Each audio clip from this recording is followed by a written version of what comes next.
Bismillahirrahmanirrahim. Assalamualaikum warahmatullahi wabarakatuh. Okey, pada hari ini kita belajar mengenai pelajaran akidah. Okey, untuk tahun 6, 15 hari bulan 2, 2021. Okey, kita sambung pelajaran kita.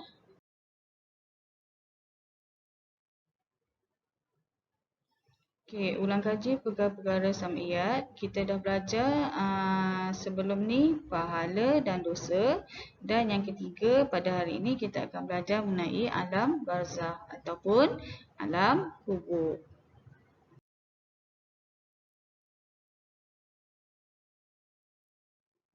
Okey, alam barzah kita panggil juga sebagai alam kubur. Ini adalah gambar perkuburan Islam.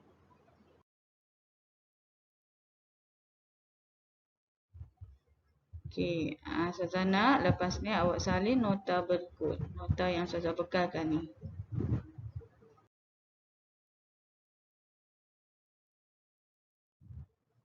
Okey, perjalanan kehidupan manusia. Okey, manusia ni di dunia ni Allah bagi dia punya tahap-tahap peringkat-peringkat dia. Yang pertama, mula-mula sekali kita duduk di alam roh. Okey, yang kedua alam rahim dalam ibu kita, dalam rahim.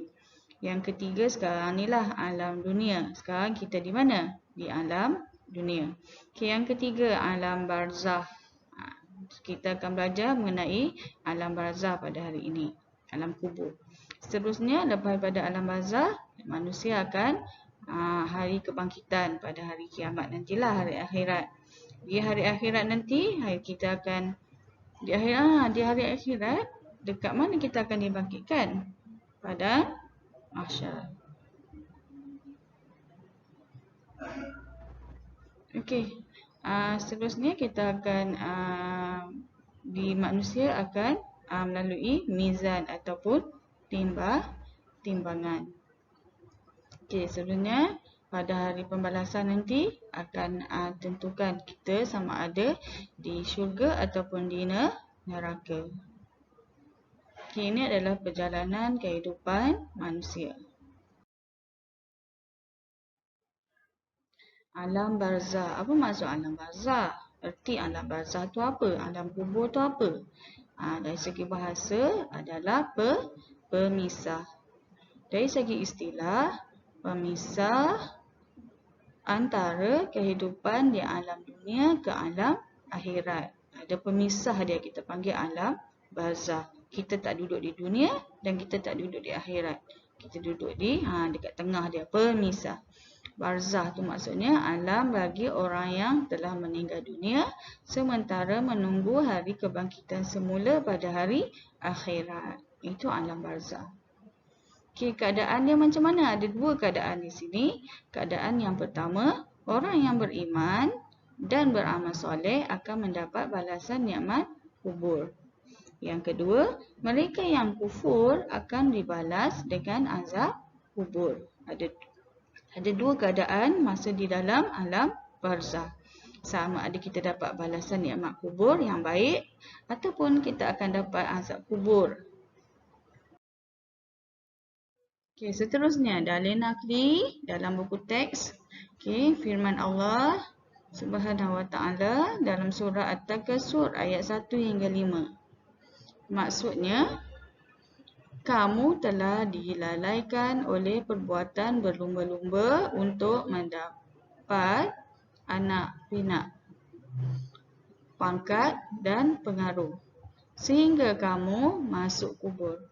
Jangan sekali-kali bersikap demikian. Kamu akan mengetahui kelak akibatnya yang buruk semasa hendak mati. Sekali lagi diingatkan, jangan sekali-kali kamu bersikap demikian. Kamu akan mengetahui kelak akibatnya yang buruk pada hari kiamat. Demi sesungguhnya, kalaulah kamu mengetahui dengan pengetahuan yang yakin. Ini adalah dalil daripada ayat Al-Quran surah At-Takasur ayat 1 hingga 5.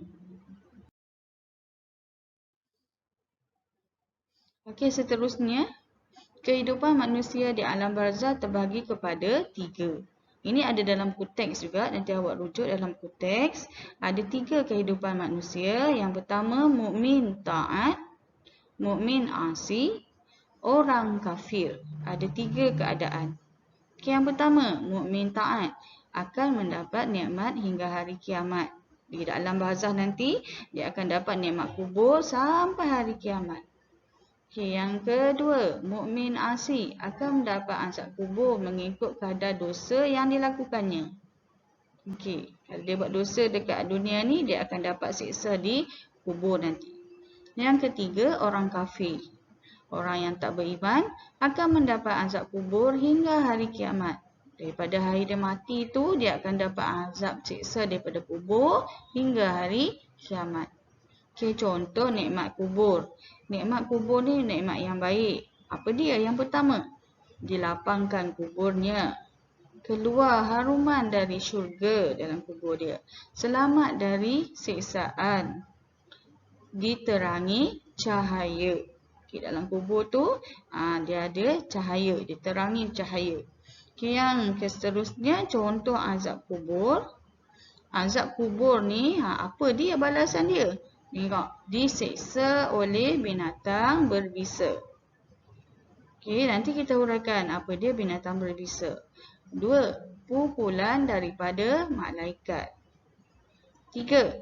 Kubur menjadi sempit. 4. Kubur menjadi gelap gelita. Tak ada cahaya langsung, gelap saja.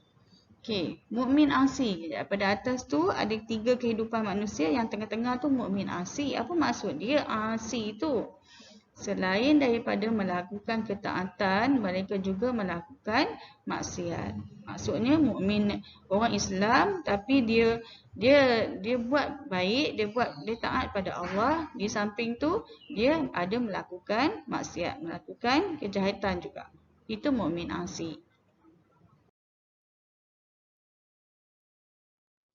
Sebab perlu bersedia menghadapi alam barzah. Kenapa kita kena bersedia? Dekat sini ada 5 keadaan kita kena bersedia. Yang pertama, manusia tidak boleh kembali lagi ke dunia. Bila manusia dah mati, dia tak boleh kembali ke dunia. Kedua, nyawa keluar dengan tenang dan mudah ketika malaikat maut mengambilnya. Nyawa keluar dengan tenang dan mudah ketika malaikat maut mengambilnya. 3. Mudah menjawab soalan malaikat Munkar dan Nakir. Kena bersedialah. Keempat, selamat daripada azab kubur. Kelima, selamat daripada azab neraka. Jadi kita kena bersedia. Kesimpulannya, kita dah belajar 3 perkara sam'iyat. Yang pertama, pahala. Apa dia? Balasan yang melakukan kebaikan. Yang kedua, dosa. Dosa tu apa? Balasan yang melakukan kejahatan. Yang ketiga kita belajar pada hari ini ialah alam barzah. Itu alam kubur. Ada 3 kita dah belajar perkara sam'iyat daripada 10. Akhir kalam, Ustazah minta awak tulis semua nota-nota berikut di dalam buku tulis. Kita buat nota dulu, nanti akan datang kita akan buat latihan. Sekian, terima kasih. Jumpa lagi. Assalamualaikum warahmatullahi wabarakatuh.